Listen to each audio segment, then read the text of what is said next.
The auction block reeked of oil, fear, and humiliation. Chains rattled with every shiver and sob.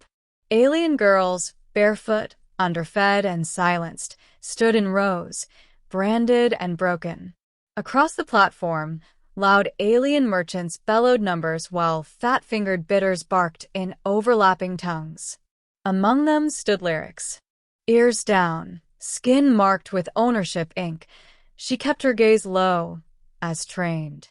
She was one of the last unsold, a mixed blood from the outcast moons.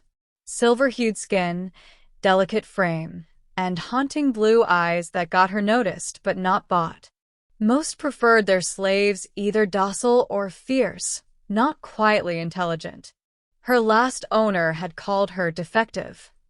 Not aggressive enough for the pits, not soft enough for brothels. She'd stopped hoping a long time ago. And then he stepped forward, a human, middle-aged, broad-shouldered, rough-bearded, with tired eyes and a simple brown coat that dusted at his knees. His boots looked military, scuffed but kept clean. His expression was unreadable, but not cruel. Lyrix stiffened. Humans were rare here, at these auctions, on this moon. When they did show up, they often outbid the worst monsters. The auctioneer, sensing high payment, snapped his fingers. This one barely eats, doesn't talk. Quiet, but not trained. Good for whatever you want, just 500 credits to start. The human studied her. No leering, no commands. Lyrix knew better than to speak. The last time she'd lost a tooth. Then his voice broke the air, firm and low. I'll take her. The ship's door hissed open. She followed him in silence, her chains still clinking faintly. The human, his name she'd later learn was Marek, didn't touch her. Didn't bark orders. Just walked ahead and gestured to a padded bench. Sit, he said. She obeyed. He returned a moment later, not with restraints or implements, but with food. Real food. Warm bread, steamed vegetables, protein cubes. Her stomach clenched painfully at the scent. He placed the tray near her, then stepped back. Eat. She hesitated. A trick? When she didn't move, he sighed. Then he sat on the other bench across from her, leaned back, and bit into a ration bar himself. Suit yourself. But I've seen what hunger does to a body. You'll last 2 days, maybe 3. After another long minute, she slowly reached for the bread. That first night, she slept in a proper bed. Clean sheets. Real blankets. No restraints. Still, she didn't sleep. She waited for pain, for footsteps, for the sound of locks or cuffs or breathing too close. None came. Just the soft hum of the ship and distant tool vibrations from a man working quietly in his mechanic's bay. Days passed. No punishment. No demands. Just food, privacy, and silence. When she tried to kneel and serve him tea one morning, he gently but firmly pushed her upright. I didn't buy you for that. Then why? She couldn't understand it. What did he want? She found herself studying him. Marek was not beautiful by common standards. Weathered, lined face. One shoulder higher than the other, like it had been broken long ago. But his movements were careful, deliberate, kind. He fixed things. Every day he worked on strange alien tech, healing machines, salvaged engines, plasma tools. His ship, the quiet hammer, was his world, and he treated it with reverence. Lyrix began to leave her room, just quietly, to watch. He never stopped her. One day, she found herself standing beside him while he repaired a cooling valve. He looked up. You bored? She shook her head. Curious? She hesitated, then nodded. He handed her a tool. Hold this. A week passed. Then another. She began to speak again.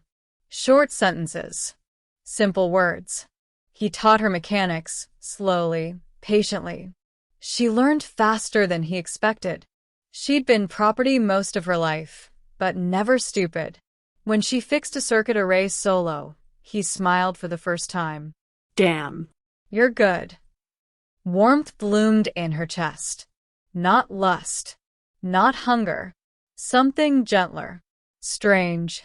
One evening, while calibrating a stabilizer, she asked softly, "Why did you buy me?" Marek didn't answer immediately. He looked at the stars outside the viewport, lost in thought. "Because no one else would," he said at last.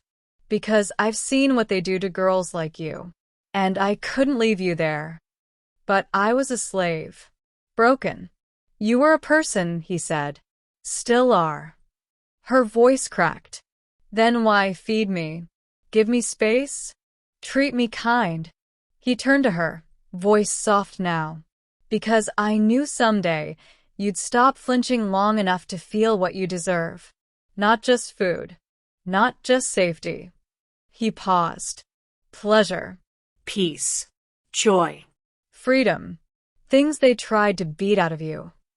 That night, she touched his hand for the first time. Not as a master. Not as property. Just a woman. A soul. Marek froze. Then, gently, carefully, he turned his palm and held hers. Neither said a word. But something shifted. Days turned into weeks. They laughed sometimes now. She told him her favorite color. He told her how Earth had smelled after rain. She asked what he feared. He said, "Outliving every good thing I've ever known."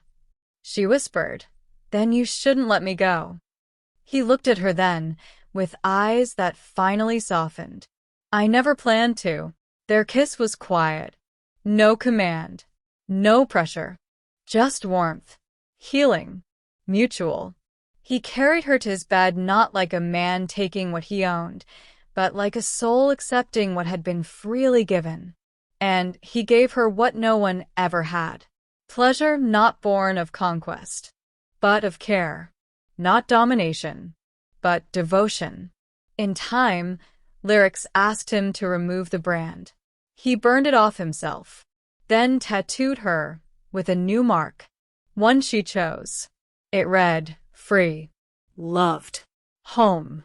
They returned to the slave moon a year later, not as buyer and bought, but as liberators. Marek hacked the auction systems. Lyrix led the revolt. Together, they set 94 captives free. And the galaxy whispered of the silver-skinned girl who once feared humans and now flew beside one.